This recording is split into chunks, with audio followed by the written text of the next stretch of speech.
not a nurse, but I worked in long-term care. I walked into the building one morning, and I heard the thick Ukrainian accent of our sickest residents say, "Don't laugh, I'm dead." I got upstairs to my desk, and I asked the night staff if Annie had passed, as we all knew it was imminent. They told me she was fine. I asked again if they were sure and got the eye roll and a yes. The day nurse coming on shift was listening to our conversation and grabbed her stethoscope and headed to Annie's room. She came back in a hurry, saying Annie had passed, and it wasn't that recent. She asked me to sit with her until her family could arrive. No problem. Another staff member joined me, but she was quite upset and walked into the wrong room.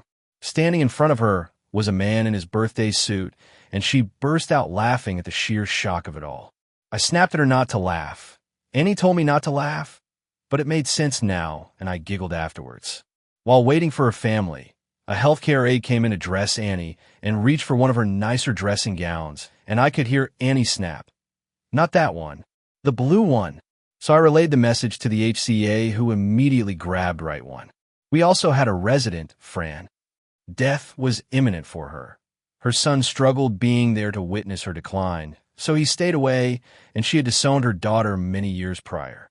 She had no other family and was all alone. After my shift, I was admin staff, no patient involvement normally. I volunteered to sit with her for a few hours.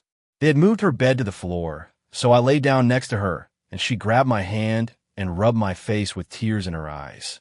This was a woman who before her decline was mean. The few times I had crossed her path, she had tried to backhand me and threw a chair at me.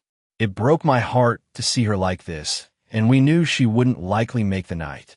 So I laid on the floor and talked about anything and everything to her until I had to go. I told her it was my uncle's birthday, and if she happens to run into him in the afterlife, could she please wish him happy birthday and tell him I miss him. She died that night, but what happened after was mind-blowing to me. My aunt lived 12 hours away and got a call late at night from an older woman looking for my uncle. He had been dead 3 years at this point. He had been a very sick man and had had no social life in a long time when he passed. There was no one who didn't know he died. The person wouldn't say who she was, but wanted my aunt to know she was thinking of him on his birthday and was trying to check on him. My aunt said it was the most bizarre phone call of her life, and that it was also the most comforting, and she couldn't explain it. She told me this about a week or two after it happened, and I immediately told her about Fran. I'm certain it was connected.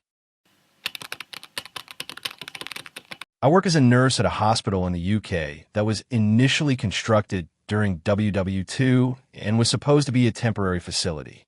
However, that was not the case, and it was further built upon and still remains as a slightly modernized building.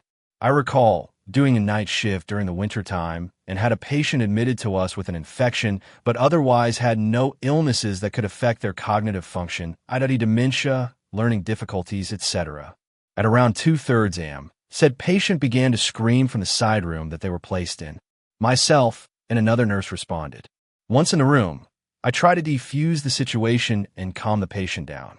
All the while, the patient was screaming about how a man with a bag over his head had been stood at the end of the bed watching her. As we entered the room, I could tell something was off and felt a shift in energy despite myself telling the patient that there was nothing to be concerned about. Once settled, myself and the other nurse that came with me had turned to leave the room and witnessed what I can only describe as a shadowy figure pass through a set of double doors outside the side room in which the patient resided. The doors are behind a bit of an alcove, so you can't see them from the side room, but once you leave the room, you can see them. After a few seconds, both myself and the responding nurse clicked on to the fact that the double doors are always locked and have to be unlocked with keys. The time it took from us seeing the figure pass through that area and how long it would take to unlock said doors, pass through them, and lock them again from the other side would be near on impossible. Therefore, we both came to the conclusion that it was a ghost or entity of some sort and returned to the desk somewhat unnerved. The hospital I work at has its fair share of ghost stories. Mine was during a very bad time in my life. My first wife had stage 4 breast cancer and was in the hospital a lot at this time. It was very late at night, and I was trying to sleep in the chair in her room. I never left her side. I was there for her for all her appointments and fusions, I mean everything.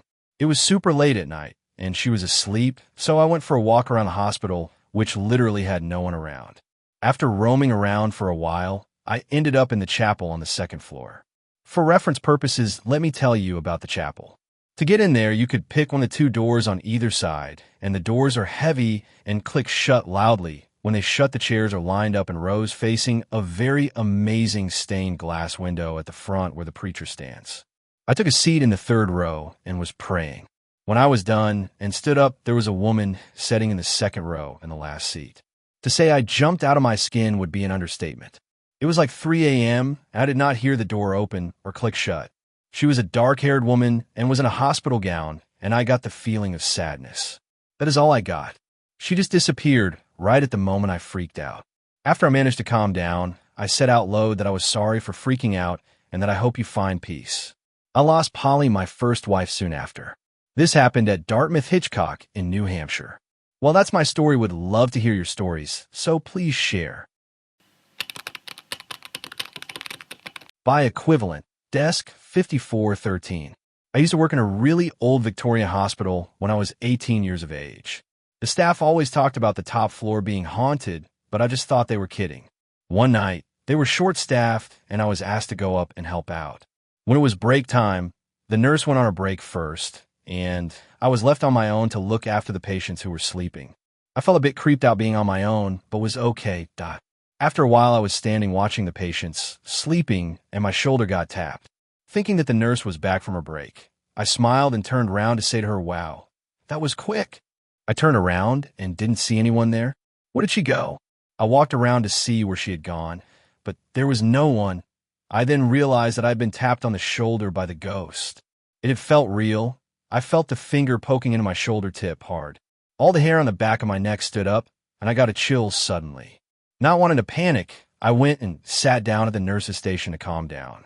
It took about 10 minutes. The nurse came back from her break, and I smiled and went to go on my break. "Everything okay?" She asked me.